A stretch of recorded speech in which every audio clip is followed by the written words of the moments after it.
set. Everyone else happy? Yes. Yeah. Okay, thank you very much. Rolling on all four then, please.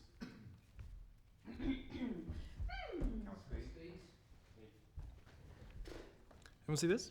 Yeah. One, take one.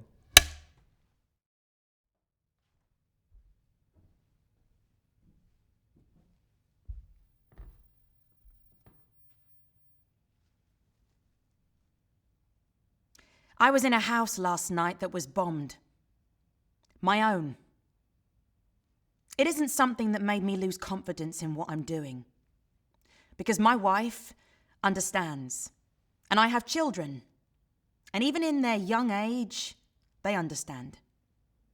I think they would rather have a father who will take a stand in the face of any kind of reaction from narrow-minded people, rather than to compromise and later on have to grow up in shame and disgrace.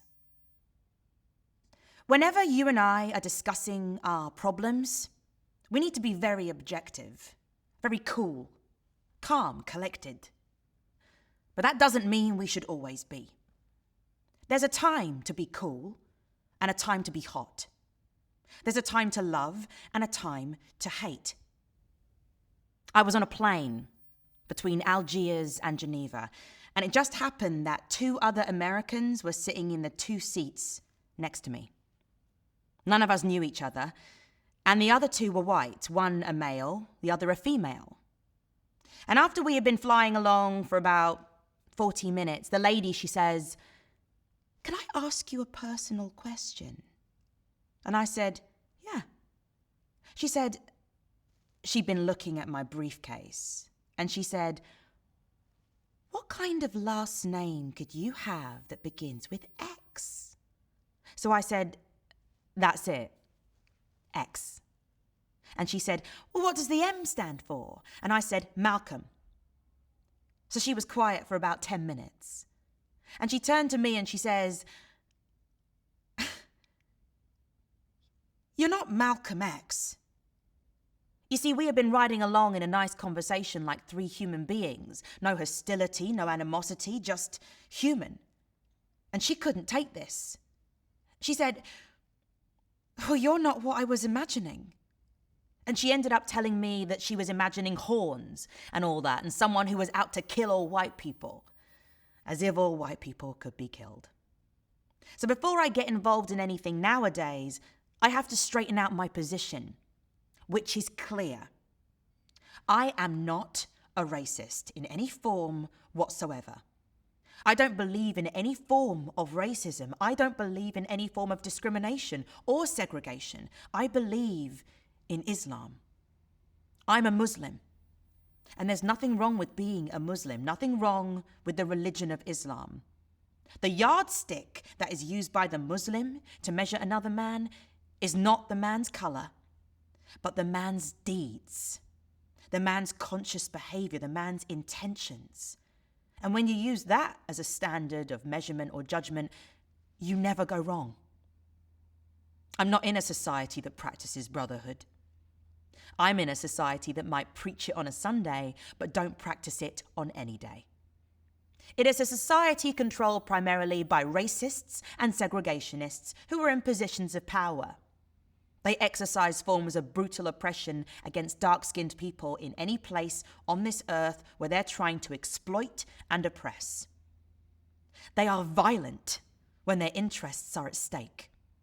But when you and I want just a little bit of freedom, we're supposed to be non-violent. They're violent. But when it comes time for you and me to protect ourselves against lynchings, they tell us to be non-violent. That's a shame. And when somebody stands up and talks like I just did, they say, "Why, he's advocating violence." Isn't that what they say? Every time you pick up your newspaper, you see that I'm advocating violence. I've never advocated violence in my life.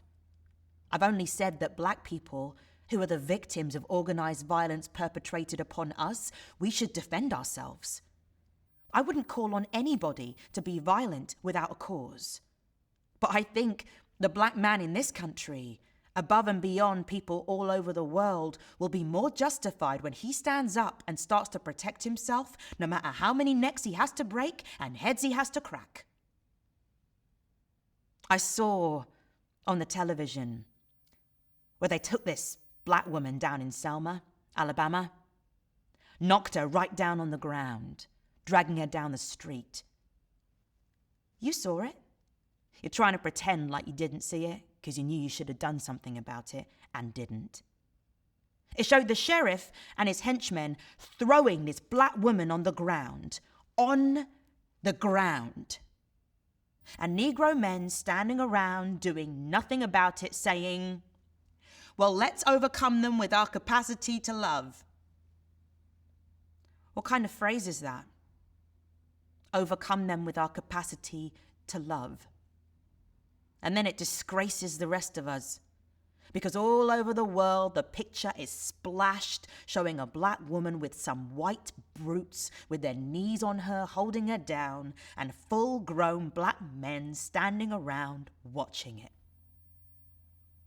You can't ever reach a man if you don't speak his language. If a man speaks the language of brute force, you can't come to him with peace. Why, good night. He'll break you in two, as he has been doing all along. If a man speaks French, you can't speak to him in German. If he speaks Swahili, you can't communicate with him in Chinese. You have to find out what this man speaks, and once you know his language, learn how to speak his language, and he'll get the point. There'll be some dialogue. You know the language the clan speaks. It is a duty. It is your and my duty as human beings. It is our duty to our people to organize ourselves and let the government know that if they don't stop that clan, we'll stop it ourselves. So I don't believe in violence. That's why I want to stop it. And you can't stop it with love. So we only mean vigorous action in self-defense, and that vigorous action we feel we're justified in initiating by any means necessary. The press call us racist and people who are violent in reverse. This is how they psycho you. They make you think that if you try to stop the Klan from lynching you, you're practicing violence in reverse. I hear a lot of you parrot, I don't want to be a Ku Klux Klan in reverse. Well, if a criminal comes around your house with his gun, it doesn't make you a robber because you grab your gun and run him out. The press calls us racist in reverse. Why, this is insane. With skillful manipulating, they're able to make the victim look like the criminal and the criminal look like the victim. In 1963, everyone was talking about the centennial of progress. Everyone celebrating how much white and black people have learned to love each other in America. If you had stood up in January that year and told them that by May, Birmingham would have exploded, that John F. Kennedy would be killed for his role in everything, if you had told them that a church would be bombed with 4 little black girls blown to bits while they were praying, or that 3 civil rights workers would be brutally murdered and the government unable to do anything about it, why, they would say, you're crazy. If you tell them what is now in store, they'll think you're crazy for sure. But this year will be the longest and hottest and bloodiest year of them all. It has to be. Not because you want it to be, or I want it to be, or we want it to be, but because the conditions that created those explosions are still here. The conditions are still here.